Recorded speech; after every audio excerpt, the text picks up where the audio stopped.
What's going on, everybody? Welcome back to the first installment of the morning after. I got my cup of Joe right here. Let me take a sip. Hey, any coffee sponsors or any drink sponsors, if you want to sponsor this podcast, we got open slots. So hit us up. After a long Saturday of college football, actually today's Monday because we had two weekend days of college football. So we're doing this on a Monday, but typically Sunday morning, early before these NFL games starts, we bring to y'all episode of a show called The Morning After, where we break down all the games that we saw the previous morning and whatnot. So here's week 1, episode 1. Great weekend slate of college football. You got upsets, and there's just obviously football just being back. But great slate of weekend 1. I was happy with it. I got to watch football all weekend except for the time slot of 11 and 2. I was not mentally stable. And then I came home and I watched Florida State Bama banger game. That boy Tommy said they can't stop me, man. Hey, that boy Thomas Castellanos. What they got for me, man? He's selling shirts now. He's selling shirts now too. So yes, he should. And they pulled off the upset. They look great. And then you have the late game with LSU and Clemson. And as we stated in the previous episode of 54 Yards, this was kind of a big game for both coaches because one coach went spend $18 million in the portal, which looks to be paying off, and then one coach doesn't really use the portal to his advantage when we probably think he could and would benefit from a lot. And they lost. Whoa, what kind of cup was that, sir? Listen, it's my Girls Cup. Oh, interesting. I'm pretty sure he has an OU one, ladies and gentlemen. I think it's Oregon State or Oklahoma State or something. So even then, Oklahoma State? Yeah. See, that's I don't think it has a logo on it. So yeah, just keep it that way, yes, sir. Yeah, you see why it's being held that way, man. Yeah. Anyways, and then also I forgot about Friday, Auburn Baylor. That was a great game. That game was fun to watch. That boy Jackson Arnold out there going for Heisman's. You know what I'm saying? No, let's relax. Anyways, he gonna get his head taken off trying to do that in the SEC, man. It ain't gonna work. He did it last year in the SEC. No, he didn't. He did it because it got schemed up. But how many games did we win? No, how many games did we win with him doing that? But you know what I'm saying? He still ran the ball, did he not? Yeah, he ran the ball, bro. He was. I know you seen it in the Baylor game. The dude was trying to run linebackers over and was coming up a little woozy. I don't know. Hey man, just because that's because they're Big 12 linebackers. If that's what gets you in the game. Listen, bro. Yeah, man, if that's what I'm just saying he is not going to go a full season. You both know he will not go a full season running like that. Hey, you will get hurt, bro. They said Lenore Sellers was Cam Jr. Hey, it's inevitable. We have Anthony Richardson, QBs of that stature getting hurt. I don't think Jackson. But some people are just injury prone. He's just one of those people who are just injury prone. Look at him in the league, man. That boy quit on this team. That boy Jackson Arnold finna be all red like an NCAA, hella wear and tear. But yeah, no, we had a great week in college football. So we had Nebraska, Cincinnati, which was a great game. That was at Arrowhead. Yeah, it was a good game. I guess let's touch base. I don't know where you want to start, but let's start with the Thursday games. Okay. Just like real quick, like we can go over them. So obviously on the Thursday games, Boise State got upset by South Florida. I think that's a huge game because not only was it a big game for the Group of Five in the playoff race, obviously Boise State, represented the Group of Five last year, but USF, that's a team a lot of people are high on. Last couple of seasons they played Alabama very tough. They almost beat them at home one year, and then they played them tough last year on the road.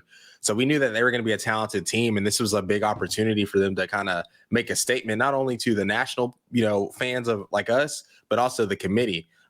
You have all the eyes. The game started super early. I think the game started at like 4:00 or something. Like it started like before we were even off of work. But the game started super early, and Boise State, man, they just got hit in the mouth. And honestly, it makes Ashton Genty's season look even more impressive because I think a lot of the team is the same. And the fact that this team made the playoffs with Genty just kind of shows you how valuable he was to that team. But all in all, I thought South Florida looked good. I thought their quarterbacks looked really good. Great athlete, running linebackers over. Bro, I was like, oh my goodness, man, that dude had he was there to score a touchdown. He still went after him.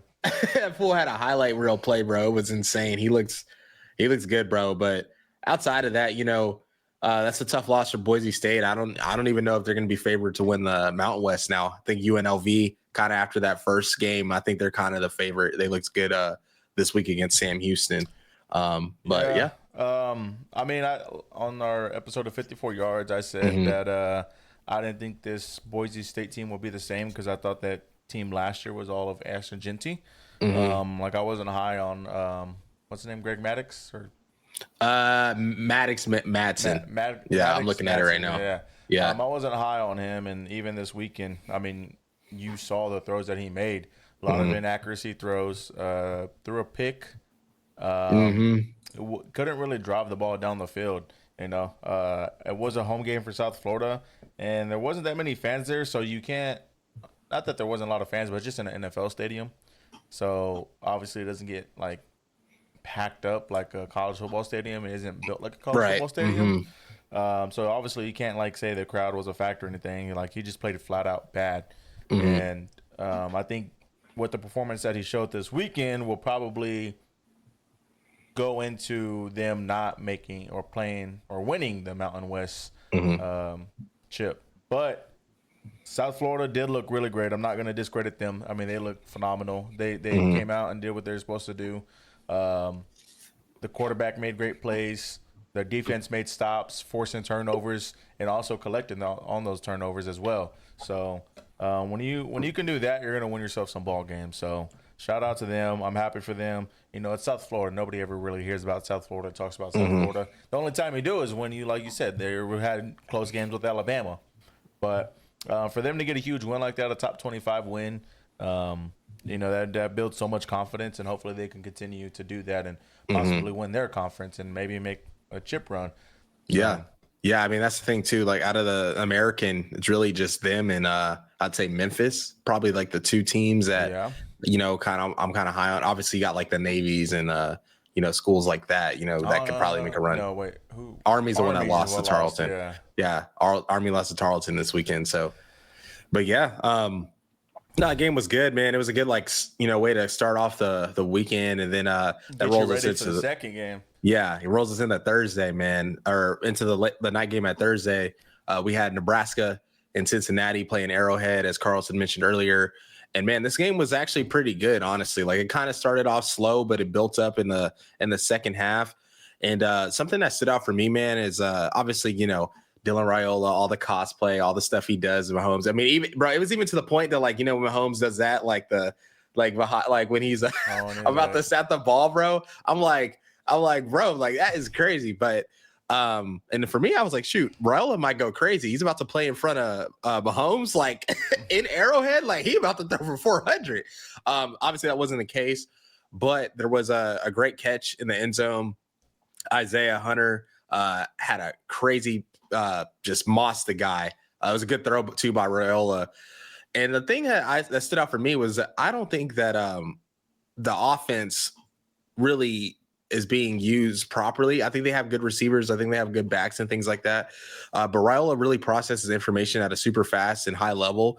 I just think he needs more opportunities to, push the ball vertically down the field. I don't think like the way they were running their offense, maybe because it's early, right? It's week one. Like there's going to be a lot of stuff that's kind of being held close to the vest. Obviously, this is an important game, but if you feel you can win this game without showing too much, that's what you got to do because you got a long season and this isn't a conference opponent at the end of the day. Yes, it's a huge game for Nebraska, but it's still not a conference opponent. Like these games absolutely matter. I'm not saying they don't matter. Exactly. I'm just saying we're in college football. Like, I'm just saying you can't. It's hard for you. For me, it's hard for me to have the mindset in college football that you save your playbook so other people, don't scout you. I feel like you should still be implementing. It depends on who you're playing. Like if you're playing like who we played, you're gonna do that. Well, yeah, but I'm talking like a game like this. Cincinnati didn't look terrible. I mean, obviously they competed with Nebraska, and Sorbsby, or how you pronounce it? Brennan Sorsby. Yeah, Sorsby. He looked better than what I thought he was gonna look. Um, so I don't know. I feel like you have to kind of attack this game just like a regular conference game because you're still playing a Power Four team. Mm-hmm. I mean, yeah, they might not be the best in their conference, but you're still playing like a middle of the pack versus a middle of a pack. Mm-hmm. So you wanna show what you can do. Sorsby only threw for 69 yards. Okay, that was him running the ball. Wow, that is bad. 69 yards, bro. Right now he's 56 in QBR. He ran for 96 and 2 touchdowns. Yeah. I mean, so that's why what did he go for? He went 13 for 25, 1 pick, 69 yards. Yeah, I don't know. Well, they have the thing with them too is their offense didn't look great, but they have a fresh new offense coordinator. Who, Cincinnati? Yeah. Yeah. I thought the play at the very end was dumb, not only for my bet, but just in general. Well, it's just like you don't need to call that you're already in field goal range, and like obviously there's 30 seconds left. Just run the ball even if you do call it, like the QB has to know like you can't make that throw there. If you're like it's too dangerous. You have to make it towards out of bounds. Yeah, it's too dangerous. Like, okay, you don't complete the pass, so what? But like you don't need to throw in the double coverage when you're already in field goal range and you're only down 3 points to tie the game. Like it's a bad decision by the QB and it's a bad decision really offensively. But outside of that, Dylan Raiola, I thought he played good. 33 for 42, 2 touchdowns. He had a lot of completions, but like I said, we think that was due to kind of the play calling in the system. But that showed you, that he's processing football at a high level. You can tell he's, made some better plays. He was throwing the football away. He wasn't really forcing anything when it wasn't there. So that was something that I liked. So I do think he needs to work on his like athleticism and mobility a little bit. Just kind of seems like when he gets outside the pocket or when he's like forced to run, that can kind of catch up to him if he's having to be pushed off his spot. There. Yeah. He needs I think he needs to slim down. Yeah, boy, look a little hefty back there. but outside of that, everything looked good. His mechanics look good. He processed the game well, and at the end of the day, like they got the dub, right? It's the first game of the season. You just want to close out the game with a win and move on, and continue to build off that, and continue to improve. So, yeah. Nebraska looks solid, man. I mean, me, solid. I'm not a Dylan hater. You got to show me. This is right now. No. Before I get into the hating, it's you got to show me. All right, that's where I am with Dylan. You got to show me. And week 1, he got the dub, and he showed me a little bit, but they just got to push the ball downfield. They're not going to win many games just throwing the routes that you're throwing. Especially in the Big Ten, bro, because like the Big Ten is a lot of the defenses are pretty good. Like they're pretty good. They're going to make you like that's why Ohio State does so well in Oregon because they have the athletes to go down the field on these teams that are able to designed to stop the run, designed to stop the short passing game. So. But we take this game to Waco now. We go to the Auburn Baylor game. Hey man, y'all was hate watching. Listen, bro, I wasn't hate watching. Hate watching. Like, some of the people in my community were hate watching, but bro. I wasn't hate watching. Let it go, man. But all in all, this game was very entertaining. The difference was Auburn breaking that kick and returning that kick because Baylor had cut it down to 7 and there was a chance for them to get a stop and then go back down and score and they could have tied the game. But for far as like fireworks, it was super entertaining. Jackson Arnold went 11 for 17, 108 passing yards. Personally, that's just not going to cut it later on in the season when they're obviously Auburn ran the ball crazy this game. Like I'm not even talking about besides Jackson Arnold, like the running backs, they were doing whatever they wanted to at the line of scrimmage. I was talking to Carlos, yards, man. Like they were able to just do what they wanted. Were really good. Yeah, they were able to do whatever they wanted, just run the ball. So they weren't expecting much from Jackson Arnold. The only reason I say this is you do have Cam Coleman and Singleton. So it's not like you don't have some guys. Like I'm talking about like top 100 certified NFL draft picks. Like go up there and get it. So I think when they get an SEC play, like they're gonna have to use those guys more. I do think Jackson Arnold at times like wasn't processing as well and, looked to run, which was good. Like he was reading the field, he was using his legs as a weapon, because that's what he's good at. Jackson Arnold also ran for like 158 yards, 16 carries, a lot of carries, 2 touchdowns on the run game. And then I'm trying to see here, total yards. I need to go to full team stats because I want to see how much Auburn actually ran for rushing wise. Yeah, like 2. They ran for 307. And Baylor ran for 64. So outside of that, but then the thing that stood out to me was how awful Auburn's secondary is. Like, I'm talking about like they were getting cooked, bro. Like Sawyer Robertson threw for 420, 3 touchdowns. And then you had multiple receivers just going crazy, over 130 yards, for Triggs, dude. Kevin Wilson. Trigg went crazy. He made himself some money this game. He looked like Kyle Pitts, literally. Like that's the type of player he looks like. Dropped it when it mattered, yeah. But time of possession, Auburn had 33 minutes. Baylor had 26. So that kind of shows you. And then Auburn was averaging 5.9 per rush, and Baylor's averaging 2.7. So at the end of the day, that's kind of what the telltale sign was that, even though Baylor was putting up stats, they were playing from behind most of the time, and then Auburn was able to control the game and was able to just run the football. I don't think this is a bad loss for Baylor. This is an SEC team. They're not gonna see a D line in the Big 12, or not D line, offensive line in the Big 12 probably as good as the Auburn one. I don't think they're gonna see anybody on their schedule that is that good. No, but I think it's just a big game for Dave Aranda in general. Yeah, for sure. I think you're not wrong on that part. And just for the Big 12 too, it's just like for optics. Like Auburn's they're not a team in the SEC. Like they could, get hot and stuff. They got the players, but they're not a team that's being picked to go to Atlanta. So it's like when you play a team that's not being picked to go to Atlanta, and Baylor is kind of like a lot of people's sleeper pick for the Big 12, it doesn't look good optic wise when you're already, having the SEC and Big 10 play non-conference games. They're going to possibly expand the playoff. They're going to use strength of schedule metrics, things of that nature. So you kind of need these wins as a conference if you want to be able to be like, look what we can do, and like kind of at the end of the year when there's more of these discussions, when you got some bubble teams and there's a 9-3 SEC team and there's a 10-2 Big 12 team, this is kind of what they're going to use to be like, well, this 9-3 team is better, So yeah, I don't know, man. It's this game was tough. It was definitely a game that Baylor was capable of winning. Auburn's secondary was getting cooked too. That secondary was not good. They were getting cooked pretty bad. So for them, obviously, that's why he had 27 yards of passing. 420. 419, yeah. So if you're doing that to a secondary, bro, I don't know. There's something's got to change. Play calling.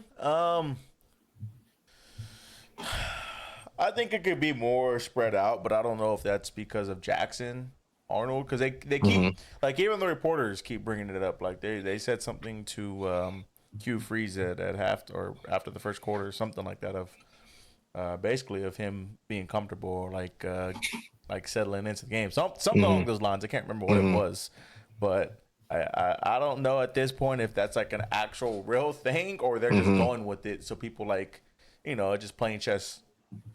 People think that he's like, oh, that boy is a head case, but like he's really not. He had some great throws. I thought he processed pretty well. He ran. I feel like he ran when he needed to. He missed some throws, obviously, but for the most part, I feel like he played pretty well, and they controlled majority of the game. I felt like they could have probably. The only thing that I would say them, I felt like they could have probably burned more clock. Yeah. When they had the ball instead of going as fast as they would. Especially when they Baylor started coming back. Like they had a chance to go and tie the game with late in the fourth quarter. It's like just run the ball. You're already getting 5 yards of carry. Just milk the clock. Like they clearly can't stop you, whether that's your running back or your quarterback. There was no turnovers in this game. No. Isn't that crazy? Yeah. Jackson Arnold. Coming from Jackson, yeah. Yeah. Whether that's a fumble or an interception. Yeah, he did fumble, but they recovered it. Oh, they recovered it. Yeah. Yeah, Well, but he was he not down? I thought that he was nah, down. it was I don't know if it was like the lateral or backwards pass thing or Oh, whatever it yeah, was. yeah, yeah, yeah, You know what yeah, I'm saying? yeah, Yeah. yeah. But yeah, it looked like a Big 12 football game.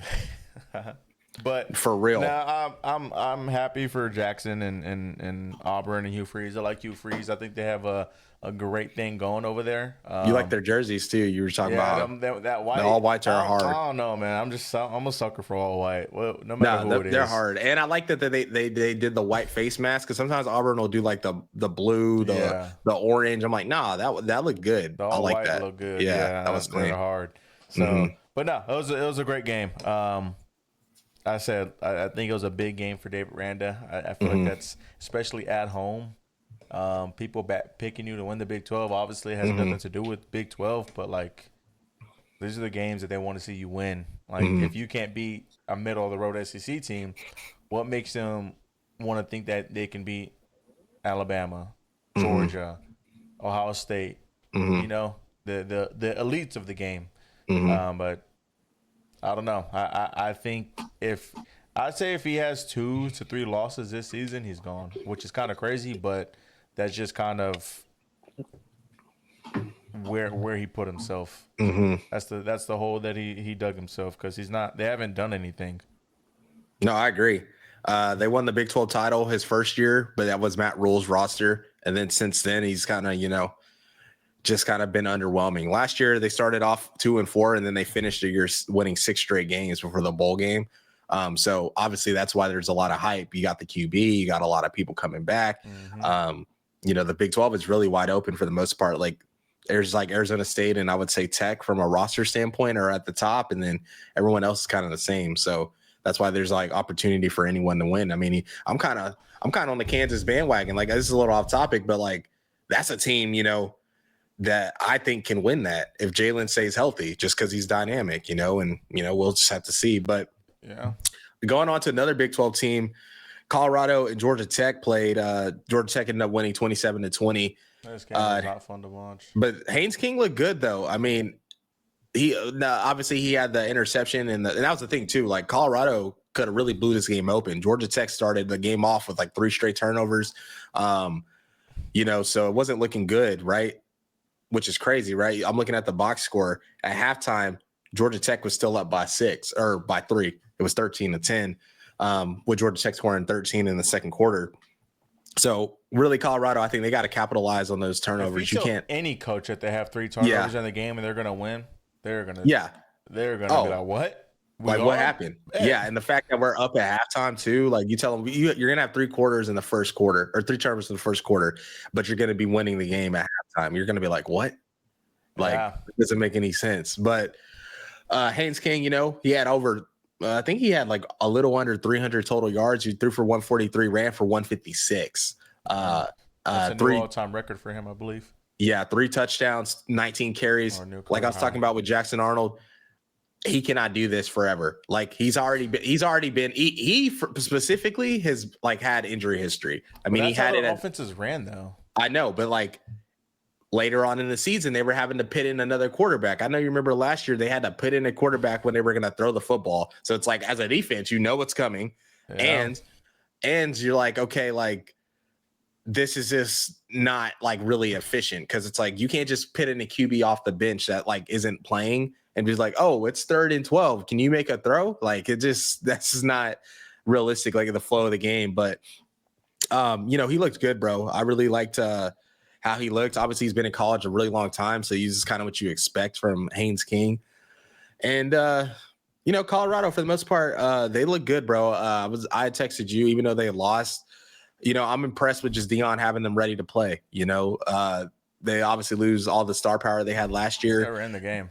But they were in the game all the way to the end, to the Hail Mary. And, I think they looked fine. There was some throws that Slater missed that came back to haunt them. Like when they had that running back on the wheel route that was wide open, dude floated it.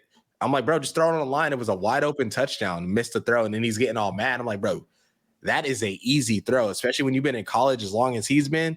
as a starter too. I think he started like over 30 or 40 games at this point. So, and he was a dog.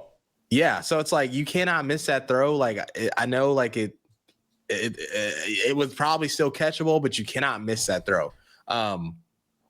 But yeah, I thought Colorado looked good, man. And I'm excited to see what they kind of do the rest of the year. They look good.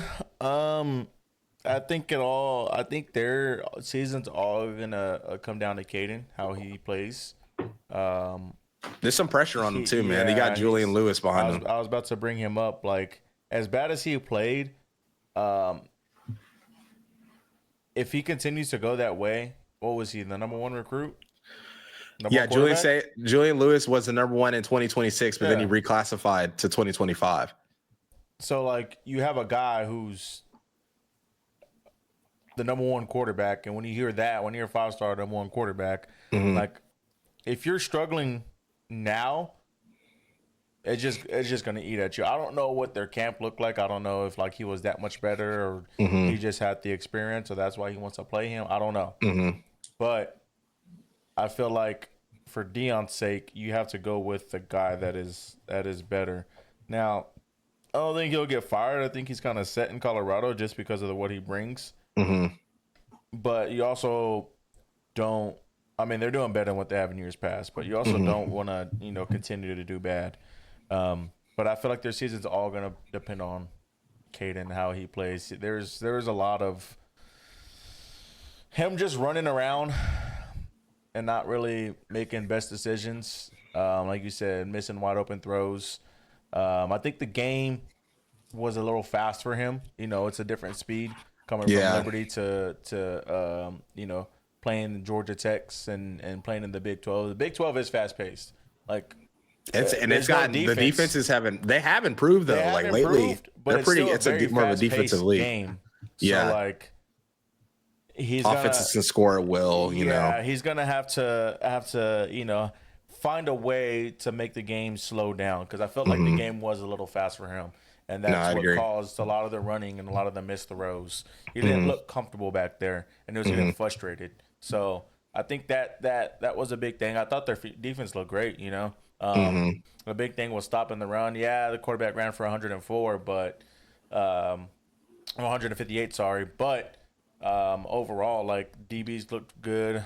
They forced turnovers. Some were not made by them, but they recovered it, which is what you're supposed to do when the offense makes a mistake.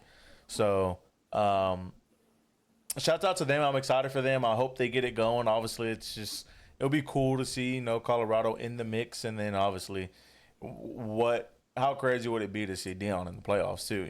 Like, and I'm just impressed with him, bro. Like, I'm just really impressed with him, man. Like, everybody was talking mess about Deion and like saying this and this, and he's literally transformed that program. Like, they had a Heisman winner last year. They had people get drafted, and even this year, like, we just talking about the Big 12, bro. Like, if they can figure some things out, who's to say they can't be a contender this year in the Big 12? I think they can. I mean, they were last year. I know they lost some players, but they just took a Georgia Tech team, a team a lot of people are high on in the ACC. They play pretty well with them. So it's not to say that they can't make a run at this thing and get into the playoffs. Georgia Tech played people very well last season. Yeah, almost beat Georgia, playoff team. Yeah, overtime. So there was something else I wanted to say too before we get into the Saturday games. Just want to shout out to Michael Vick.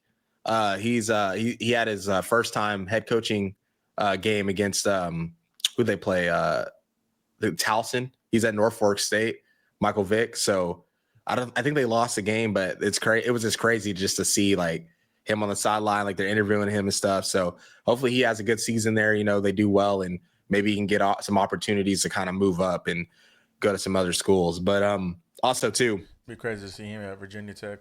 Bro, I would be losing my mind. That'd be sick. But Delaware State, Deshaun Jackson is the head coach at Delaware State. Wow. Yeah, bro. I saw that. I was like, what?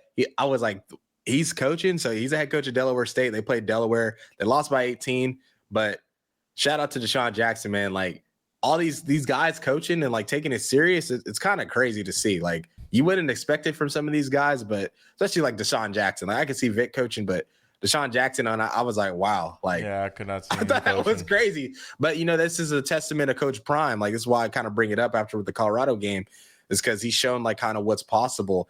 For a great NFL Hall of Fame caliber player to get into coaching early, start at these small schools and work his way up, and now he's at Colorado and he's establishing great things at Colorado. Like, right, like there's going to be no reason for Colorado to fire him. Like, they were a doormat program for a while. Now they're relevant. Even if they're not winning, they're going to be relevant. So, But on to the Saturday games, Carlos.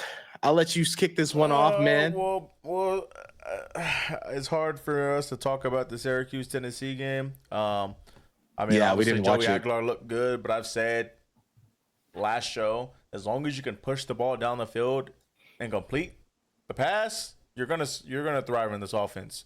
And that seems to be what happened. He had 3 touchdowns, like 284 yards. It wasn't really close. Was it 38-17 or something like that? 46-27. 46-27, yeah. So, the game was in Atlanta. I know we said Nashville, but the game was in Atlanta. But Tennessee, for what it's worth, Cam was high on Syracuse. They beat. Yeah, I took care of them. It's just, maybe a sleeper in the Big Ten. I don't know. But, they look good. So yeah, I thought they looked. Honestly, they looked better than what they would have looked like with Nico. Obviously, I think and I thought Heupel. I watched some of the game back, but I thought he got more creative with some of the play calling. Me and Carlos have been like big advocates on this podcast of what we think about the offense of Tennessee and the veer and shoot, and he was running some screens. He was doing some things, kind of was taken away from Steve Sarkisian, some play calling that, I thought benefited because he was able to run screens still with wide splits the way he's been doing it. I was like, oh, that's interesting. So curious to see how Tennessee's offense continues to evolve with Aguilar and Hype. But, that's a good win for Tennessee, man. There's a lot of people that were kind of just like writing Tennessee off, this year. So just to have a statement win like that at the beginning of the year, to kind of build momentum because they got Georgia week 3. So we'll really find out how good Tennessee is again here very soon. But, it's a good win for them. Real quick, I want to talk about Tulane and Northwestern. Didn't watch this game either, but Preston Stone threw 4 picks for Northwestern. He was obviously the QB at SMU a couple of years ago and then lost a job last year. And then really Jake Resclapp, the QB who got kicked off, I guess, from BYU. He did pretty good. He had 1 rushing touchdown, had 1 passing touchdown, but didn't look like he had to do too much when you have the opposing quarterback throwing 4 picks. So interesting to see that because Tulane is, I think, a lot of people's favorite to make it to the playoffs out of the G5. That's just a good team coached by Summerall, and now they have a quarterback who was gonna, if he would have stayed at BYU, like BYU was gonna be one of the favorites in the Big 12. So we'll see how that kind of works out at Tulane now. But I realized I said the Big Ten, I meant the ACC or sleeper in the ACC. But to your point about Josh, real quick, I think this might be a testament to how much he didn't trust Nico. Like, to be able to push the ball and run new schemes, like, are you implementing that because you need to implement something new, or are you implementing that because you couldn't run it with Nico? And Nico didn't look great for UCLA. So no, that's why it's interesting to see him put in those plays because he hasn't in the past. And even then, even with Hendon Hooker and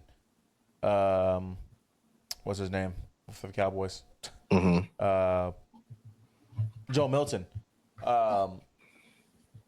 They had strong arms, but like you can have a strong arm all you want, but it's more of, can you complete these passes running these concepts?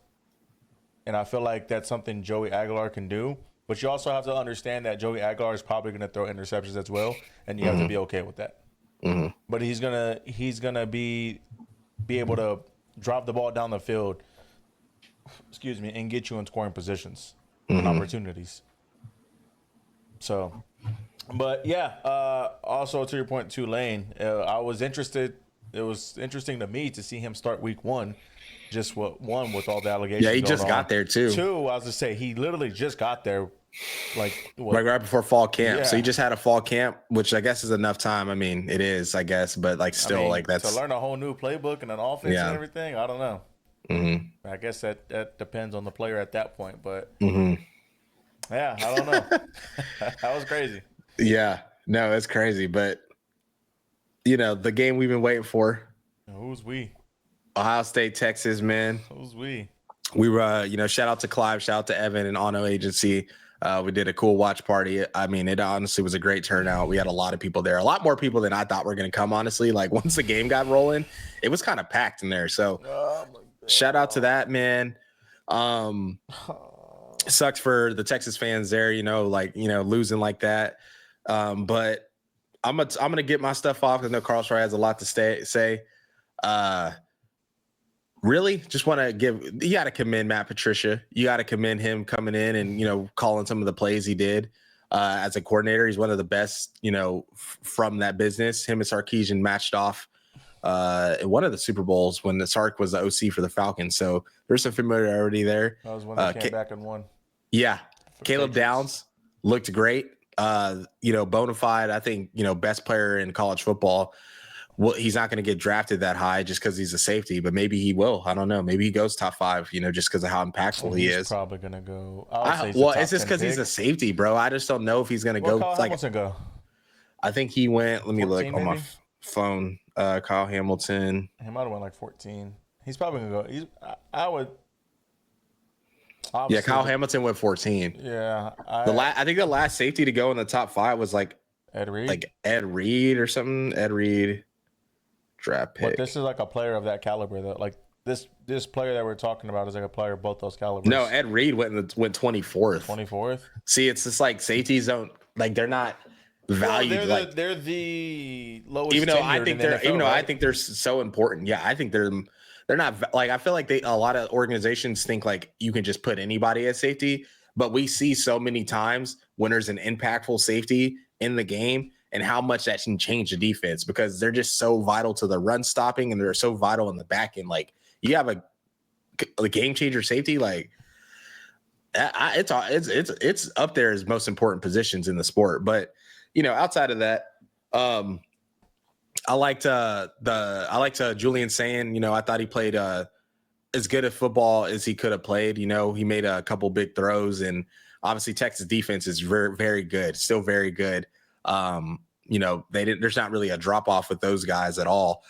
But I thought they went under center. They did some good things, and I thought Hartline, it's his first game calling offense. We kind of got to see. I think they got to get their playmakers the ball more in space. Jeremiah Smith, you can't have those drops. Just unexcusable.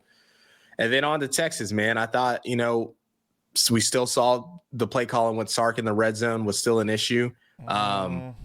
He had guys open, right? But at the end of the day, it still falls on him. The reason I say it's still an issue is because it's been an issue. I think primarily it's going to fall on him right now. Yeah, because it's been an issue. No, but if you go back and watch, you're like, he actually wasn't Sark. He had answers, is what I'm saying. But I'm just saying, like, it's just been an issue at Texas for him. So that's the only reason I would kind of put that on him. And then with Arch, man, he had a couple moments, a couple good throws, but for the offensive line being as young as they were, I thought they played well enough for him to make better plays than what he did. They ran the ball pretty good. I mean, Wisner had 80 yards, and he had clean pockets for the most time. I know he got sacked a couple times, but he probably could have got rid of the ball in some of those situations or ran more. That was something too that I thought he was gonna run a little more than he did. I'm not saying he needed to have 10 carries or anything, but I thought he was gonna, scramble a little bit more. Make him come to you and just kind of keeping him honest. And the receivers too. I thought the receivers were open, but for the most part, I thought they were getting locked up too. I thought Ohio State did a good job of covering some guys up and taking some guys away. And then the last thing, man, I'm gonna say before I let Carlos have the floor is their mechanics, man, or Arch's mechanics were just all over the place. he was sidearming a lot of footballs. He was drifting on some throws, throwing off one leg. So that's something that, you know, outside of all the media hype that we've kind of seen over the offseason, that was something that we all have agreed on is like those are bona fide, refined that he has those. Like his mechanics are great. He never like looks off throwing. He's always throwing smoothly. So we don't know if he's hurt or if he was just nervous or what the case may be, but his mechanics were completely off. Like it looked like it was he didn't look like a junior in 3 years in the system. He looks like a true freshman out there. So like Carl said, the floor. Yeah, man. I don't even know where to start with this game. I mean, I know I picked Ohio State to win, and I actually knew that they were going to win, but it was more frustrating to see that the way that we played versus how they won. I think we beat them. I think we beat ourselves. I mean, we controlled everything you can control, you know, the passing game, the running game, the clock, the first downs. The only thing that we didn't control and that they beat us in was the turnovers. But even then, it's like we didn't even need those turnovers to like win the game. We just couldn't execute simple throws. I don't know. I mean, I don't know if Arch is hurt or he was nervous or what, but this did not look like the Arch that of last year, at least when he was in the games. Like to me, his arm just kind of looked weak. There's a lot of underthrows. He sidearm stuff and he threw behind receivers, throwing balls in the dirt. I mean, first play of the game, that was a at least 15-yard catch. And he just throws it in the dirt. I mean, he's wide open. And I know I gave Quinn a lot of hate, but I mean, a lot of these throws that Arch missed, Quinn would have made. And we probably win that game. Like, if Quinn would have at least – I'm just going to say, I could be wrong, but just hindsight, if Quinn could have at least made 3 more completions, we probably win that game. Yeah. Like, their offense wasn't doing anything crazy. I thought we played defense really well. I thought we did a really good job of, you know, again, shutting down Jeremiah Smith for the most part. Excuse me. Yeah, he had more yards than what he had in the playoff game, but like he still wasn't a factor. You know, Ennis wasn't a factor. Carnell Tate was the only one to score a touchdown, like receiving wise, right? They ran the ball on the other one. So, and then that throw, like earlier you said he made some good throws down the field, but I didn't think that throw was good. It was underthrown. It was underthrown for sure. The DB was there. The DB made the play. Carnell Tate just made a recovery and caught the ball. Yeah, I mean, like if he throws that to the spot, it really should. He was wide open, so like for sure, because he was running behind. He was open, so he throws that, you know, to the back pylon. You know, that's probably where the ball should have went. But like you said, Carnell Tate made a great play. That just is what it was. It's one of those plays where it's like, I mean, it's one of those ball plays bounced right to him. You tip your hat to it. I mean, there's nothing you could do. The defender was there. The ball was in the air, then he just made a recovering catch after it came out of his hands, and he caught it. So, yeah, man, it was frustrating. Obviously, it's good to see our defense play the way they played, but like I told you, this game was kind of hard to judge both offensively and defensively for both teams to me, just because you don't like was both of our defenses that good, which I'm gonna lean more of the yes, or were both of our teams offensive that bad, which obviously as the season goes we'll find out on both ends. But I mean, like I said on the last show, you have Matt Patricia coming in. You arguably got better on defense. Like they look like they didn't miss a beat. They actually look better to me this year than last year. Maybe not defensive line wise, but at least coverage wise. He had a lot of good what's the word I'm looking for? Disguises. He had a lot of great disguises. And I think that probably messed with Arch a little bit. But according to Sark, you know, at halftime, which I guess it kind of maybe was true because he did play better in the second half, but he sat with them like, all right, what do you see and what can we do? And he was noticing like the blitzes and the formations they're running. But Sark had a good play, a game plan. Yeah. Obviously, it didn't look like it. Everything looked kind of simple, which it was to an extent. It was pretty simple, but there was people open. He just couldn't make throws, and a lot of stuff is falling on Sark, and it's probably as a fan, it's frustrating because, like you said, in the red zones, you don't make the throws, you don't make the correct play calls, we don't score. So it's like, all right, that's on Sark. We struggle in the red zone again, but obviously going back and watching it, it's like, man, this guy was open, this guy was open, this guy was open. He has read options, fourth downs, there are people open, but he just chose to hand the ball off. There, like, he had options. So it's got to be frustrating for Sark, but obviously in the moment it's gonna fall on Sark because he is the coach. And at the end of the day, it is gonna fall on him because he is the coach, no matter what. And then I forgot the other point I was going to make, but I think he called a great game. In the moment, I was like, dude, what are we doing?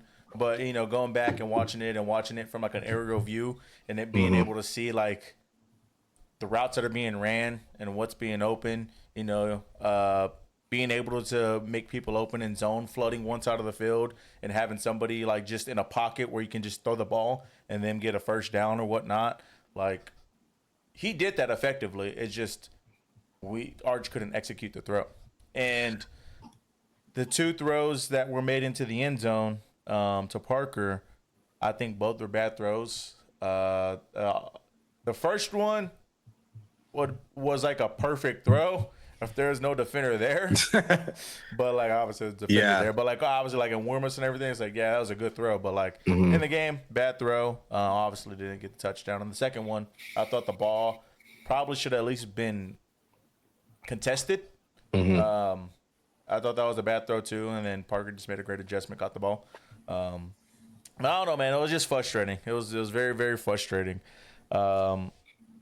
It sucks because this was the other point I was gonna make. It seems like Sark can't win the big game, which is like that. This like was a massive game, and it was another game that he couldn't get under his belt. But he didn't do anything wrong. Like our defense played lights out. We just couldn't execute on offense. We kudos to our offensive line, man. Like I said, our season. They looked a lot better than we thought they'd be. Yes, it's just crazy because my whole thing was our interior defense, which looked great. We stopped the run; they couldn't run the ball, and then our offensive line. But we only allowed one negative play.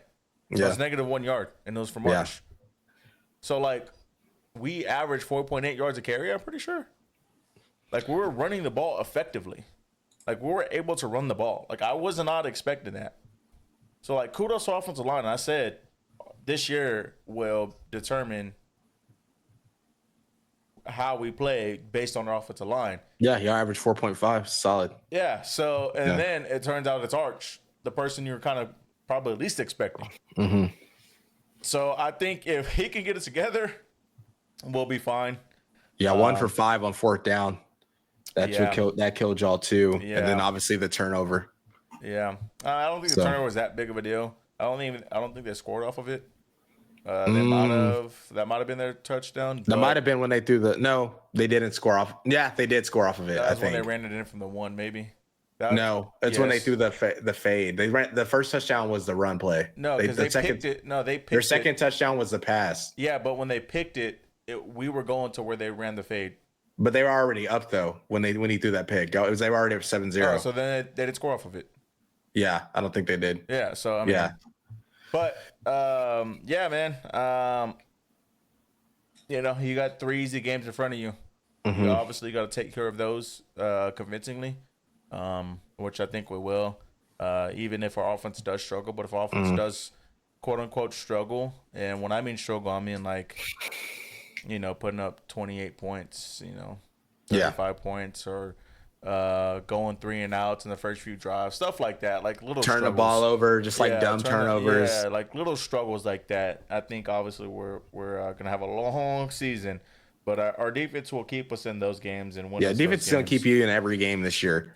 But so that's gonna be huge. Like I said, going to Florida, going to Georgia, going to Kentucky, going to Mississippi State. Like, those are going to be tough games for us, especially the way that we just looked. I know it's week 1, but, like, we have to start talking about these things. It's a very real possibility. Like, you thought Ohio State's going to be loud? Dude, Georgia's going to be just as loud, if not louder. Florida's going to be louder. Them cowbells are going to be louder than what they were screaming over there in the horseshoe. Yeah. You know? So, like, I hope we correct things. And if he's hurt, I hope that's the case. I know I mentioned that earlier, but, like, he just did not look like the same Arch from last year. It just mechanically, I mean, the reads were there, I would say. Yeah. It's just he couldn't just complete the ball. Yeah. So I don't know. But hats off to Sark, man. I don't want to dog him, because I think he did call a really great game. And shouts out to our defense, man. They did everything they could. We had Grayson Littleton. I mean, true freshman, going up against arguably the best offensive player in the country, and he held his own. He went toe-to-toe with him and held his own. As a true freshman, that's got to be exciting. It's got to be something that you have to look forward to as a defensive coach. And then 100%. Yeah, he looked good, bro. He had 9 tackles. He was doing his thing, balling out there. So no, man, it was tough. Penalties too, man. Oh my God, penalties. Oh my God, that killed us too. But yeah, man, I don't know. It was a very, very, very, very, very frustrating loss, and I was not happy with the environment that I was in. But yeah, man, next week we just got to take care of business. 3 games, and then we open up conference play, and it's gonna be a tough one. So, yeah, we have 3 weeks by Florida, I'm pretty sure. Yeah, 3 weeks, and you got to buy, then you got Florida, then us back to back. And we have similar schedules. Like we have, Michigan, Michigan, Temple, Kent State, Michigan, Temple, bye, then Kent State, then y'all. Wow. Yeah, that's not similar. Or Auburn, my bad. Yeah, it is similar. What the hell? That is not similar. Yeah, it's still similar. Yeah, what the hell? It's definitely similar. It's not. I mean, we scheduled Michigan thinking they just came off. I'm saying it's not similar because you said Kent State, then y'all. We play Florida, then y'all. Oh, yeah. Hey, it is what it is. But look at our back half and look at, what I'm saying? Our back half's tough too. Not like ours, bro. It's not even close. What? It's not close. Bro, it's not close. It's not close, bro. We go to it's at Kentucky, at Mississippi State. Like, those teams might not be that great, but like those environments are still hard to play. We got y'all, then we go at South Carolina, then we got Ole Miss at home, then we go at Tennessee, then we go at Alabama, back to back, then we got Missouri, then we got LSU at home. Oh, so they're not close. Missouri, huh? Our schedules just aren't comparable. That's like not an argument. It is what it is. It's not an argument. This is what it is. I don't know, man. I think they're not close. That's the reason why ours is the hardest. Us in Florida. I would say Florida's the hardest. I feel bad for Florida. They got a tough one. Just because, theirs is the hardest because they got Miami out of conference. Florida State, who looks that's where we're going to go to next. But I don't know, man. I know I've said a lot. It just, I think, I don't know if you have to simplify the offense, which I hope that's not the case because that's where Sark thrives. Well, obviously, we want to see a lot of bit different things coming from Manning and Art and Sark. Like play calling, being able to throw the ball on the line, different red zone play calls just because he can use his legs, which we saw, which I didn't agree with 3 running plays, but I think on the 4th down, I would like to see like a fake tush push, maybe like pop some tight ends out, so something like that, but I was just expecting to see something a little bit different, a little bit positive, which that was my big thing going into the weekend was positivity, but I didn't see anything positive from Arch. Obviously, I did from our offensive line. I think our receivers are fine. I saw some people talking about our receivers, but I think our receivers are dogs, but they can't show that when they can't even get the ball. So, I don't know, man. I don't want to take anything from Matt Patricia. I think he called a great game. He disguised a lot of stuff, gave Arch some new looks, but I think we still did. Sark still did enough to be able to find some holes to attack that defense. So we just didn't execute. So shouts out to them. They won the game.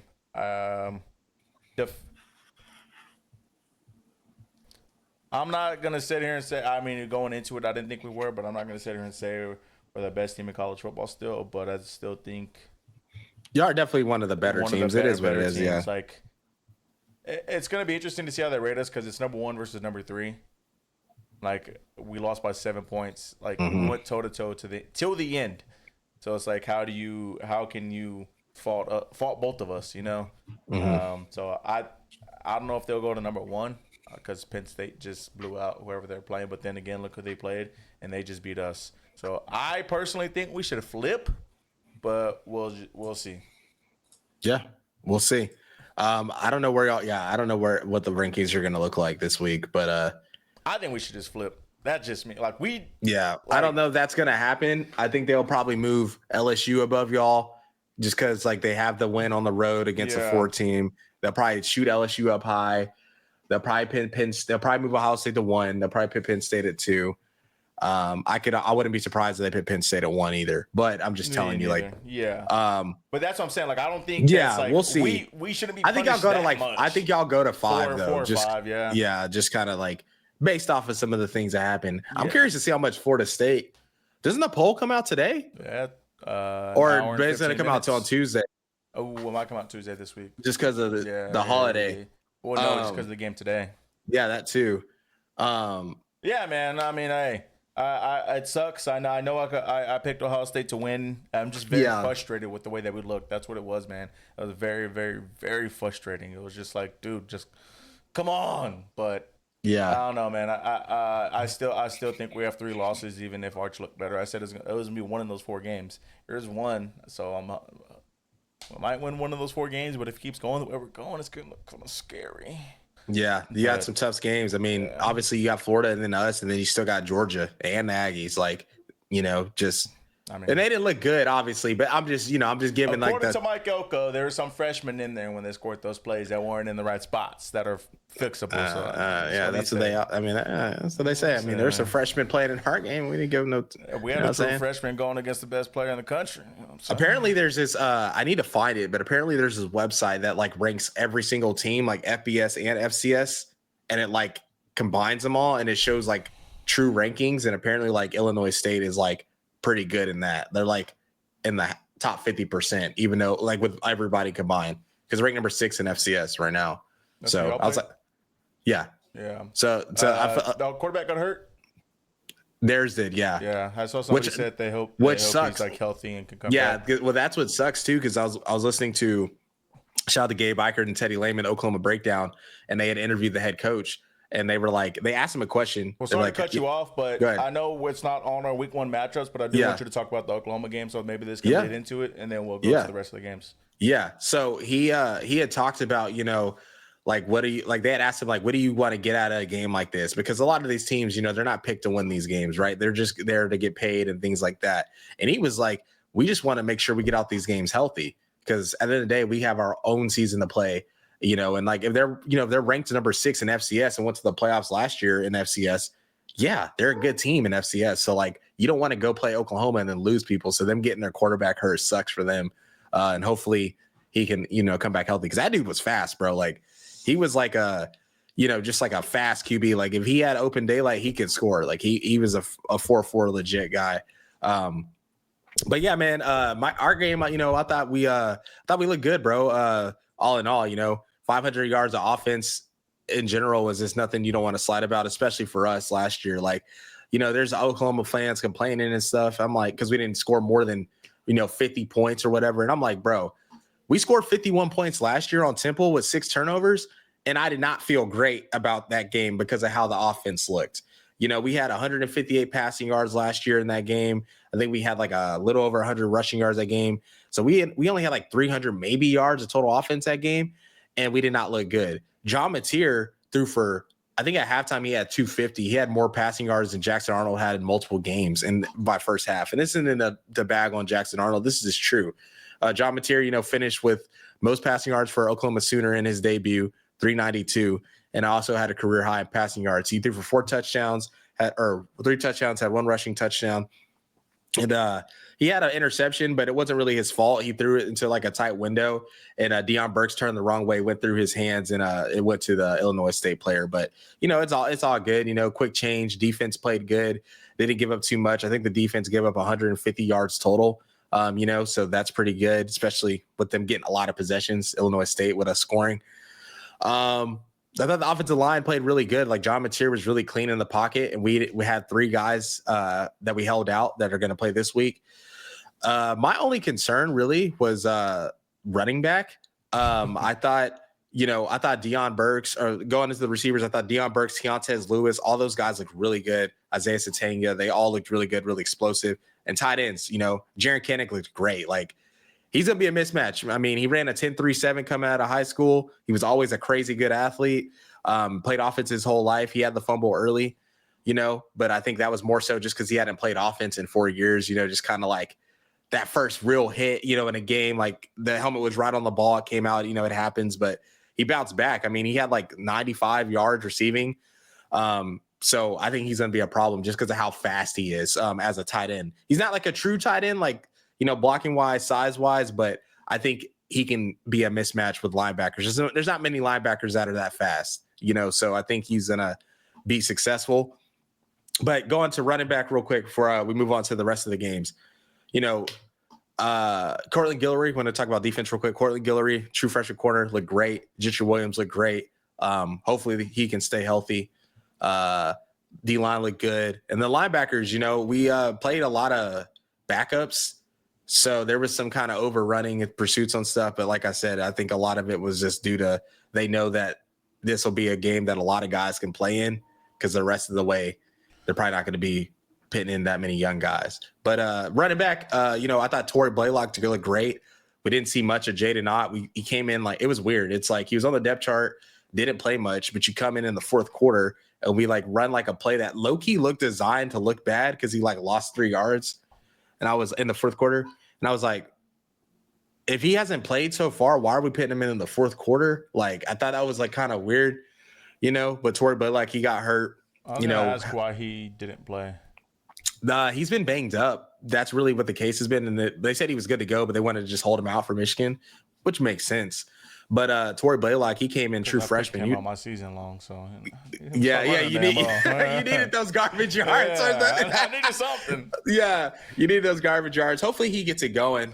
But Torrey Blaylock, man, he looked good, bro. He averaged 5.5 yards a carry, and had a couple explosive pass catches and scored a touchdown.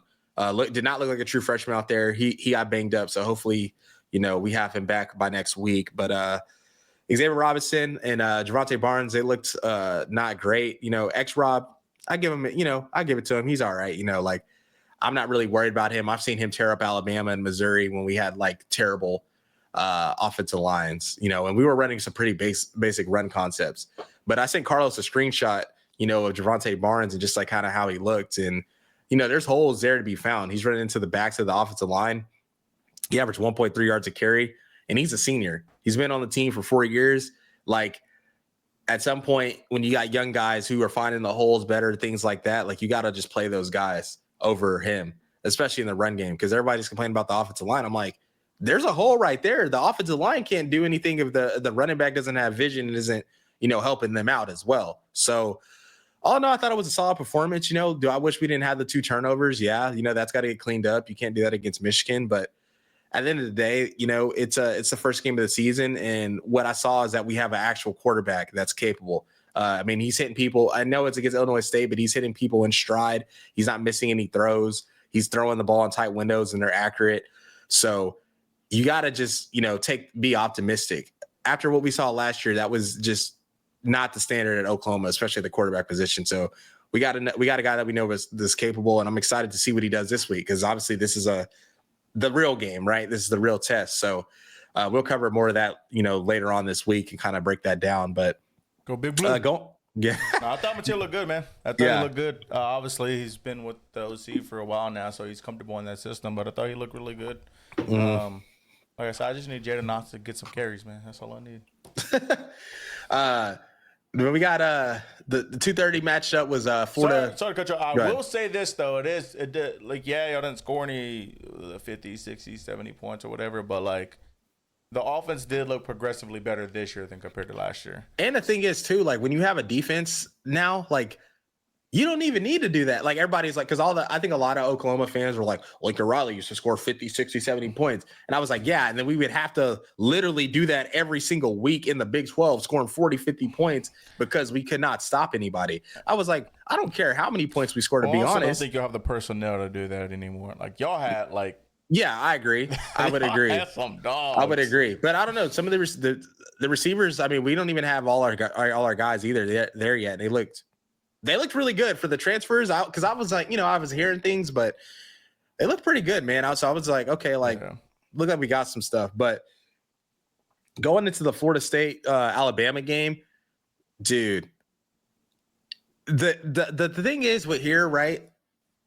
Gus Malzahn, we know he's a great OC. I mean, I saw this thread too. It was like the plays he called and stuff, and like the fake check with me. Look at the sideline, snap it. Super creative. Like that was a fourth down. Wasn't it? Yeah. And then he like running like the freeze ghost screen, like they snapped the ball. The running back like stood still, didn't move, and then like released like super late. And they didn't execute it perfectly, but you can kind of see the idea he was going for. Mm-hmm. But really, just with Alabama, man, Kalen DeBoer is such a great coach. He really is. But just these losses early on in his tenure, especially when you have the roster you have, it's just not okay. I think Florida State, like losing to them isn't that bad, but it's more so when you look at the film, you turn the film on, you see how bad the defense is. Like I'm talking about guys are just jogging, not running to the football, missing a bunch of tackles. They're getting blown off the ball. Like I saw this one play where this linebacker got blown up and like blocked and put down. And it just does not look like an Alabama team of the Saban errors. Like they're not really imposing their will on anyone. And they have these dynamic receivers. Like Bernard had a good game, right? And I think Ty Simpson, for the most part, he played pretty good. Like he was, doing what he could. He was scrambling. Like he was making some throws. He had a lot of drops. Ryan Williams had like 3 drops, So I'm not going to like give up on Alabama per se. It's still DeBoer. It's still a loaded roster. I think they figure it out, but it just wasn't a good look, and then obviously Florida State backed up what they were going to say, Yeah. And he looked good. So I was trying to find it. This is kind of one, but DeBoer is 6-4 against unranked teams. Mm-hmm. And I think 4-4 against 4-4 when they're double point favorite, I think. Mm-hmm. And Nick Saban's like some crazy stat. But they also, DeBoer is 6-0 against Sark Landon and Kirby. Okay. So it's like, all right, let's what are we doing wrong versus these bad teams versus what are we doing good versus these great teams? Yeah. I don't know, man. I've seen some stuff where it kind of seems like he doesn't. Not that he doesn't have control over the team, but he's more laid back. Yeah. Obviously, he's way more laid back than what Saban would ever be. But there's, people saying that they got guys, going to their room late or having friends in their room. You see that? They were eating fast food. Oh, they were eating fast food? Yeah, bro. The night before the game? Some account was like, we got guys stayed out till 2 and they're eating fast food. And then someone was like, they ain't doing that. And they were like, bro, look at the film. They look slow. I was like, what? I was like, they're not wrong. They're not wrong. Yeah. If they're doing that, what are they like going to get it? Or is it like DoorDash or?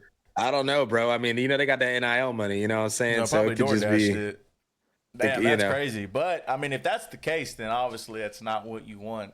At your program, especially for a program like Alabama, who's like you said, expecting to win natties every single year. Like that's what you have set on you coming into this program. Like, if you're not competing for the natty, and you're out of here. The standard, bro. The standard is the standard. I don't know, man. It's kind of a big loss. I ain't gonna lie for DeBoer. It's not great, and especially the way they lost. Like, I don't know, bro. You can't be losing like that. They got worked. Yeah. Like, I don't know. I mean, I'm not gonna discredit, Florida State. I think they look good. They did a complete 360, Mm-hmm. a complete 360, especially on obviously offensively because they had DJ Lagway back there. As long as you have Mm-hmm. somebody that's not him, you're gonna move the ball. But Tommy looked good, man. They said they didn't have answers for him, and it looked like they didn't. I mean, he ran the ball well. He's selling some merch. You a fan of IT? No, I ain't buying no tea. But it says 31-17 or don't have the answer. I seen it on Twitter. But hey, you gotta make your money. You gotta get the bread. I did see it. So they're making merch. All kind of shit. Alabama kind of has a tough schedule because I was looking at it. So they got Georgia soon, like week 4. I'm about to look at it right now. I think this is Auburn is favored right now on ESPN to win. And people in Jackson, man, come on, man. I mean, I'm not gonna lie. I did kind of pick Auburn this year to win, just because I was just like, they're gonna get one of those games. Like it's gonna be at home. Like they're gonna, it was just one of those games. But it wasn't more so because they are better, but they do look better right now. So I don't know. So they have Louisiana Monroe, should win. They have Wisconsin at home, should win. Then after Wisconsin, they have a bye, and then they play Georgia. At Georgia, and then they play Vandy. But DeBoer is good against those coaches. That's what's so weird. Like, well, I mean, I think this time we've seen different. Like he's good against them, but it's always been, with the exception of Dan. Yeah, it's been neutral fields. Which he beat Kirby last year at home, but yeah, that's true. Yeah, but what I'm saying, like he has to go to Georgia this time. Yeah, it's a lot different. So it's going to be a lot different, which Dan was also neutral in because they brought him in the Pac-12 championship, and then he played Oregon at home. Yeah. Then he played Sark in the bowl game and the playoff. Yeah. So, I think I think obviously it looks better to beat them at a neutral field. Mm-hmm. Because that kind of like it's a neutral site. It's whoever the better team is. Mm-hmm. But going to Georgia, hostile environment, it's going to be a little bit different. Then they play Vanderbilt, and we all know how the Diego Pavia is, and he kind of already has it out for them just because of what Nick Saban said. Mm-hmm. So he's going to for sure want to go out there and beat them. And then they go to Missouri, which that should be fun. The only team that Eli can beat is Oklahoma. Mm-hmm. And then they go to then they play Tennessee at home, rival game. And if that's gonna be bumping, if Tennessee could push the ball down the field, Bama's kind of in for a rude awakening. And then they go to South Carolina, and then they play LSU at home, Oklahoma at home, and then at Auburn. So it's not an easy schedule. No. So that first loss, especially to an unranked team, hey man, we'll just have to see what they do, bro. Like I said, I was saying, we were kind of talking about Julian Lewis this year with Colorado. Is Keelan Russell going to be the same kind of situation? I mean, he's there, got handpicked. I'm not saying Ty Simpson really played bad, but if they continue to have some struggles in games, you got this dynamic freshman, that a guy you recruited, you kind of feel the pressure of the fans. Do we see Keelan Russell this year? I thought we were going to see him this year regardless, but you might see him soon. So that's something to keep an eye out for. But even he's a true freshman, right? Yeah. Coming in and playing those types of environments. Good luck, Bucko. Yeah, good luck, bro. But maybe he's him. I don't know. But next game, LSU Clemson was a banger game. I mean, those Weak brothers were flying around. Dude, LSU's defense was flying in general. I was surprised. They look good, bro. Great, bro. They look really good. Complete opposite from last year. Yeah. Like I said at the beginning of the show, one spent $18 million, one and got approved it, and one doesn't like to use the transfer portal and got approved it. So $18 million looking good right now.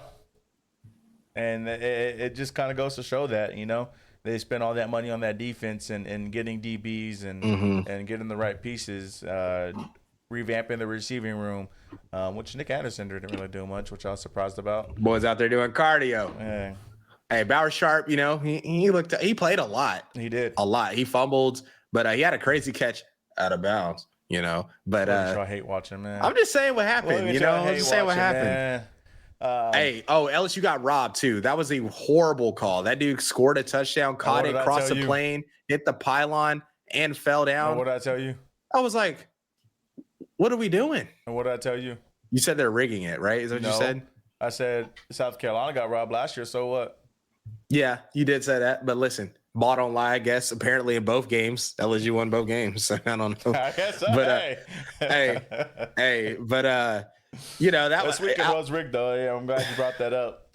For Lee Clerso, a 90-year-old man who probably doesn't even watch college football that much anymore, or know about it like that, for him to go perfect on who's going to win the games, on his last day, coincidence, is it not? Vegas, come on, bro.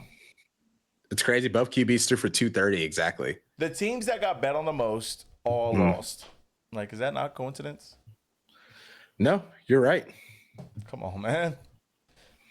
But no, LSU Clemson looked really great. It was a really great game.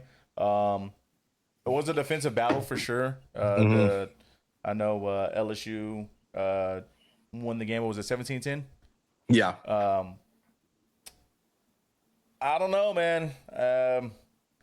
For you being at the program for 4 years, playing at home, not throwing a touchdown, barely giving over 100 yards, it's not great. As in Cade Klubnik. Your boy Cade Klubnik. I think they got to do more. Obviously, they lost the game, but you have two good weapons on the outside to, not be scoring the ball. Yeah, Antonio Williams got hurt.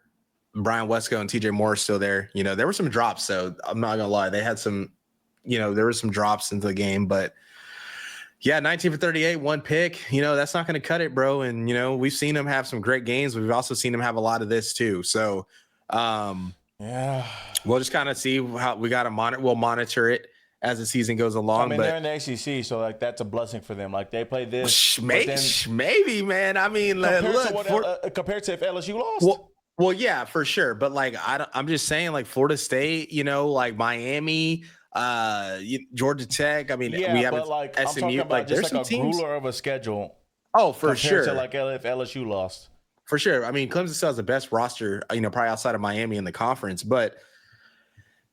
Still, it's just, I'm just saying, Clemson was this, we were this is the overarching favorite to go to the Natty. That's why I picked. It's still early, but to go to the Natty to win the ACC, But I feel like you can't say it's still early because he's been there for 4 years. He knows the offense, and you have receivers and offensive linemen and running backs who have played in that system last year. Well, the defense too is your defense did well enough for you to win the game. Exactly. 17 points to that LSU offense, that's plenty. That's plenty of points to win the game. That means you need to be able to score 21. If you can't score 3 touchdowns, as an offense, So yeah, we'll see. Know. But no, LSU looked great, man. Their defense surprised me for sure. I think it surprised everybody that's not a fan of LSU. I will say that. If you're not in the fan base, I think you were surprised by this defense, but not to say I thought it would be marginally improved, but I didn't know it would be that much better. Yeah. I thought it would just get to average, which I was like, they get to average. That's fine. Yeah. Because they have a good enough offense. So,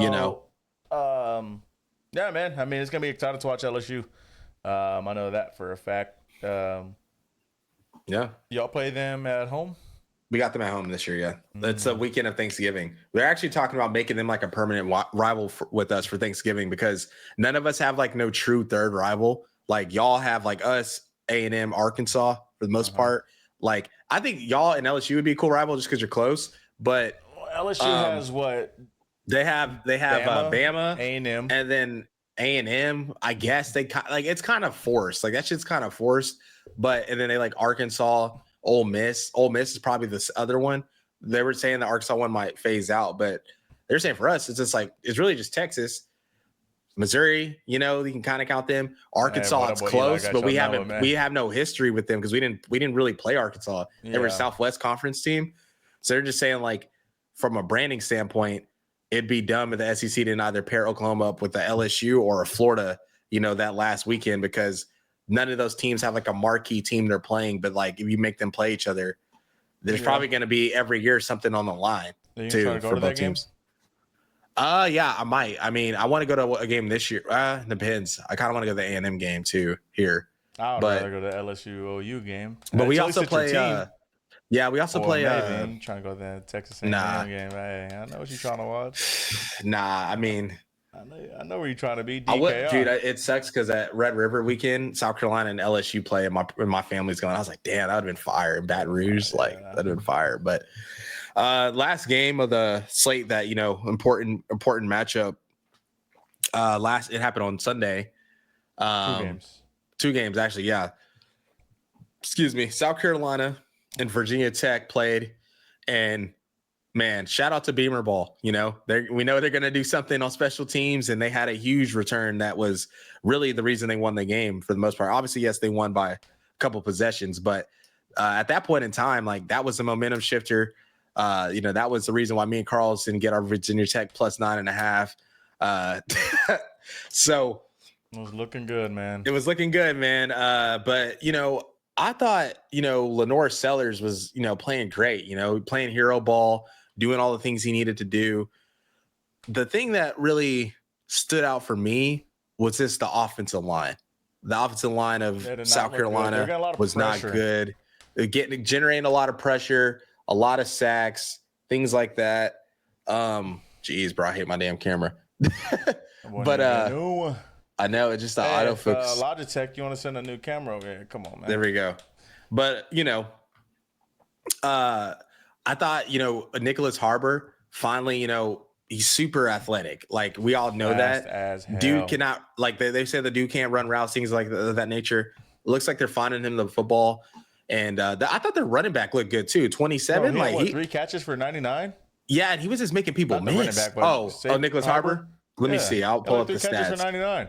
And that last catch, he just blew by him. It wasn't, bro. It wasn't even close. Wasn't even close. But no, I thought the running back looked good, bro. He was making people miss, and 3 catches for 99 for Nicholas Harbor. Yeah, so 33 yards catch, not bad. And hey, bro, Kyron Drones, you have some good receivers, bro. Like, they were making they were like completions, but like, bro. Yeah, we're like, oh, we almost they were going up for the ball, and they were making some crazy catches. So it's like, if he can, because he went 15 for 35, and listen, he can run. So I want to see him run more. I think Virginia Tech's gonna be decent. I'm not gonna lie. Their schedule was tough. Like, they got Vanderbilt next week. Like, it ain't no easy team to play next. But bro, they got some dogs, man. They got some dogs, bro. Crazy. They got a decent team, bro. And I think they can make some noise in the ACC. Like, they might lose to Virginia or Vanderbilt, but they could have a 9-win season. They could have 9. Win the ACC. It don't matter who you lose to. You're already in. Exactly. So if they can win the ACC, which I feel like they have the team to do it, to be honest with you. Yeah, I mean, they look good, bro. And this is honestly, it's a huge year for Brent Pry. Because you got like huge year for Brent Pry and Miami. Bro, their schedule is tonight. But their schedule is nice, bro. They got old Vanderbilt, Old Dominion, Wofford, North Carolina State, Wake Forest. Then they go to Georgia Tech, so that'll be tough. Going to NC State will be tough. Then they got Cal at home. Louisville will be tough. Got them at home. But they got Florida State and Miami at the end of the year. And they got Miami at home, and they go to Florida State. But even if they lose a Florida State game and somehow they're undefeated in ACC play, and you get Miami at home, bro, we know it's going to be lit there. Like, we know they're going to have a great – if they're good, bro, they're going to have a great home field environment. So – it's possible they could do something. I would like it. I would like just to see them just be a contender. They don't even got to win it. I just want to see them be in the mix. It's Virginia Tech for something. Yeah, like maybe a playoff hunt. Like, the playoff hunt, ACC title. I wasn't expecting that. Like, I was low key. I was when I put South Carolina 9.5. I was like, really 9.5? Kind of feel like they're gonna win by more, which they did, but not because they like. Yeah, it wasn't better, but it was just special teams play. But I don't know, man. They look good. I was low key surprised, and I hope they continue to look like Do that the because thing, bro. it was crazy to watch Yeah. that offense. Um, they're very much in that game, and they very much could have won that game. Dude, them receivers are dogs though. They're brothers, right? Yeah, I think so. Yeah, that was electric. But Mm-hmm. it'll be cool to see Virginia Tech back on the map, man. And I bet it was very like bittersweet Mm-hmm. for Beamer to win that game, and especially win it the way that he won it with the Beamer Mm-hmm. ball. Like I bet that was very cool Mm-hmm. for him, and it was probably like a dope experience, Mm-hmm. something that he's gonna probably remember forever. Yeah, bro. 100%, bro. Damn. Yeah. I really like South Carolina, man. I'm glad they won, man. It's just good for the SEC and good for us. We play them, but And now with that offensive line, they're going to be in a tough trouble, bro. season, man. They'll be in Hey, trouble. People are talking about them playoffs, and They're going to be in trouble, bro. Like, I'm not going to lie. I'm pretty sure shot up to the number one favorite now for the They're Heisman. making him play hero ball too. So like, I don't know how often he going to be. I mean, he's cold, but like, I'm pretty sure he's the Heisman favorite now. hey, I think he after jumped up today, but Vanderbilt, Missouri, and Kentucky, it get tough. They go to LSU. They got us. They got Bama at home. They go to Ole Miss. They go to A&M at Coastal Carolina. Then they got Clemson at home. So it gets a little tough.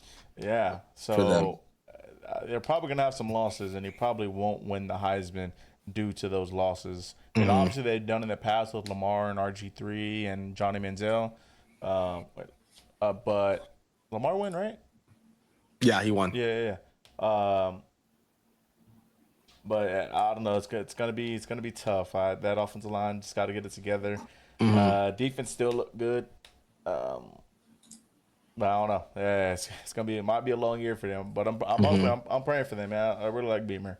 Yeah. But on to the Catholics and convicts, man. Talk about a great snag. Oh my God. First of all, well, two things. One, great snag. I didn't know he left LSU, bro. I was like, wow. I remember him last year. I don't remember him. He had 1,000 yards last year at LSU. Wait, who was it? CJ Daniels. Oh, yeah. I was like, why'd he go to Miami? Because every time I bet on him, it would always screw me over. Yeah, let's see what he did last year. I mean, yeah, it was him and Aaron Anderson. the year before last. Last year he had 480. He must have got hurt. The year before last he he ain't get hurt. Trust me, I know. They He ain't get hurt.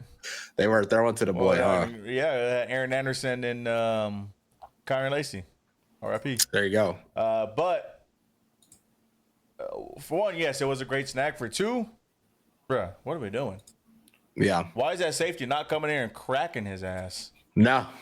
Like that was literally. They got that's a hospital ball. It was literally up in a the hospital air, ball. like you know what I'm saying? Like, bro. I don't know, bro. It's the new game, bro. People are afraid. That would not have been targeting. That would not have been necessary roughness. That would have been a clean. Oh, he would have, bro. He would have. Oh, he would have got smoked. And the safety was just standing there. Yeah, I mean, everybody's like, because somebody was like, Georgia, this is how Carson Beck looks, throwing to guys that catch the football. I'm like, yes, it was a great catch, but like, that was a hospital football. Like Carson Beck got lucky. He got lucky. He for sure got lucky. It really could have got picked too. Like if he didn't even jump like that, like I was waiting for that pick. I ain't gonna lie to you. Hey, shout out that boy Carson Beck. Yeah, that boy Carlos had been hating on the boy. Hating on the boy, man. He looked good. He looked really good. Nah, man. Yes, he did. Hospital ball. There's another ball that should have been picked. Did he throw a pick? No. He threw 2 touchdowns. Gets a good defense. Should look into commands. And all I'm saying, you got to give him his props, bro. It is what it is, Like, you got a long season. You might be able to hate on him another week. Touchdown should not have been a touchdown. Hey, bro. He took care of business, man. Hey, I hope so. He's at home. His fans on his side. I didn't know he was in college. I didn't know he had been in college for 6 years. This is his 6th year. I mean, dude, give it up. Like, come on, man. Like, you see why I'm hating? 20 for 31. Like, you see why I'm hating? He's still in college, bro. Like, 2 touchdowns, 84.9 QBR. They got to be top 5 right now. That boy, it's 17th right now. That boy must like them youngins, man, because there ain't no reason for him to be in college.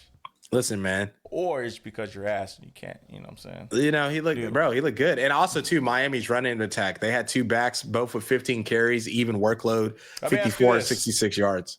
How long was Yeah, what's Stetson up? in college for? A long time, probably the same. I don't think it was 6 years. I mean, he went JUCO first, so it had to have been the same, and he didn't start right away.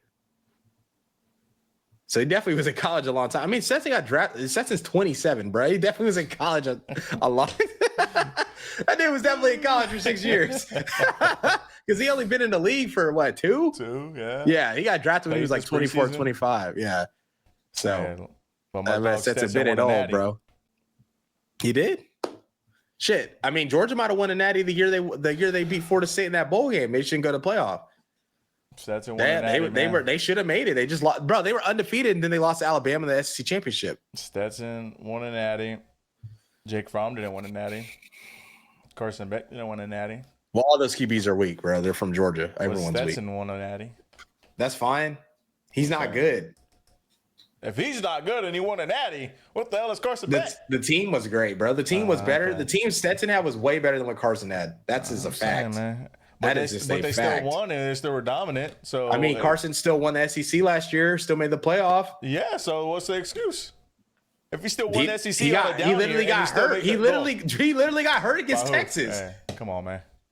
So it's not like And, he lost the playoff game. And the year before that, They lost the SEC championship. They were undefeated till then. So you can't get mad at that. They lost to Bama. yeah, it is what it is. It's a one game. That's one game. Went. It's one game. They still went. I know it's still one game though. That's just when the playoff format was at 4, and I'm just saying, if they still went and that game was competitive, you're just a hater, bro. It is what it is. The man played well. It falls on the quarterback, right? The man played well. You're just hating, bro. Right?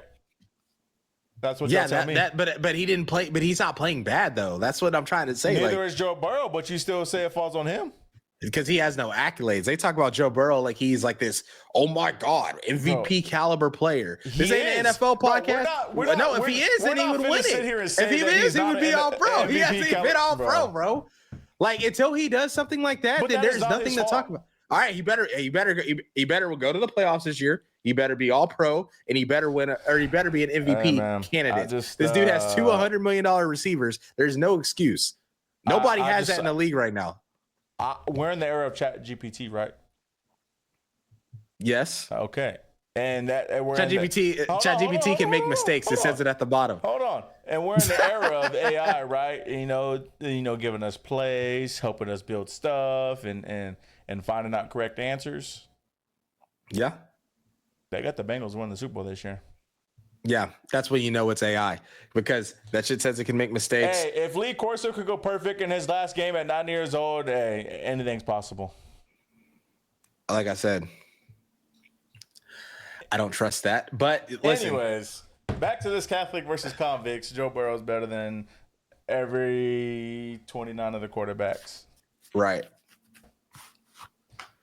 Right. He is. I said 29 other quarterbacks. I didn't say, hey, I said 29 other quarterbacks. He's not better than 3 of them. So, but yeah, you're right. Yeah, 29. Yeah. Okay, there you go.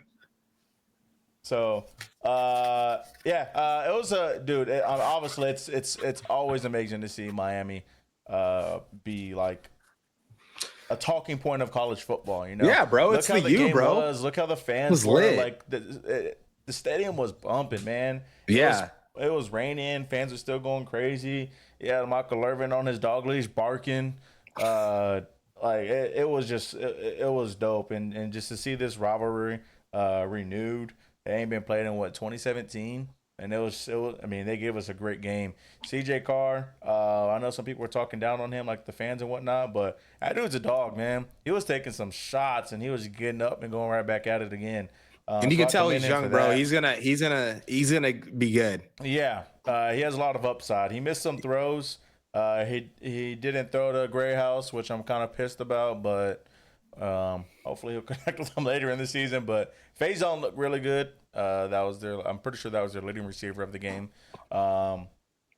It was questionable. I think Gray House should have got more targets or more plays assigned to him, and then even Jeremiah Love, but. Something that Brooks said, shout out Brooks Austin, and it makes sense. He was like, he got to be on a pitch count because you got to look at it like this. Like, yes, this is a huge game.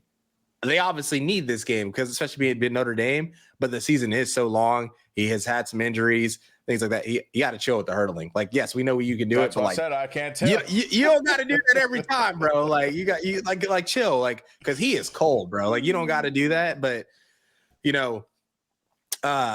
seemed like he was limited. I mean, he got some stuff schemed up in the pass game, and obviously, he ran the football a little bit, but we just have to see, man. Notre Dame, they got a bye next week, which sucks. So they got an early bye, then they got A&M, so maybe it'll be huge because then they got the A&M game. But then I don't know. It's hard for me to say he was on a pitch count. I feel like this. I mean, he could be, but like I said, the way that he was running, the way that they were throwing him the ball, I don't think he was. Mm-hmm. I feel like that. Excuse me, him not getting the carries was trying to settle CJ Carr into the game, like just throwing the ball and getting completions, moving the ball downfield. Yeah, and they have and Jadarian Price is good too. They have really two good backs. So. Yeah, I was actually about to say Price is really good too, and he had some good runs. So I mean, they're the top 1-2 in the nation with them. Yeah, them and then them and Penn State. Yeah. I don't think he was on a. It's hard for me to say he was on a pitch count the way that he was running, and then just them throwing him the ball. Shout out him because I had him on Prize Picks, little 2-man hit. You know what I'm saying? It was the turnovers too. I mean, they had some impromptu turnovers. Like the pick was crazy, and then like the fumble early in the game, which they didn't even get any points off of it, Miami. But just that was possession taken away. That was the tough part about the game. And look, Notre Dame they're fine, man. That way Marcus Freeman had them come back like that, and listen, they're gonna be fine. They got a tough schedule, but they got some teams on here. They got A&M, Boise State at Arkansas, USC. Got a tough schedule, man. So they got some teams on there. I just look at it like this, man. I think he's a better quarterback than Riley Leonard, and they went to the Natty with him. So obviously he's young, but like I said, he has a lot of upside. So they're fine. I mean, they had 7 of 11 returners on defense, so obviously the defense is proven. They have weapons on the outside. This is kind of the first time in a while that I can kind of remember that they have like actual dogs on the outside, right? Yeah, I mean, they actually get Faison and what's the name? Greyhouse. Yeah. And number 9, whoever that was, that dude was going crazy. Yeah, he was going crazy too. And then you have a great 1-2 punch that probably not many people can stop. So as long as he can, that's a tight end, number 9. As long as he can get better each week, I mean, they have a shot. Like I said, I think he has the potential to be better than Riley Leonard. I feel like he just has a higher ceiling. So they just made it to the Natty with him. So chances are they can make it again. Yeah.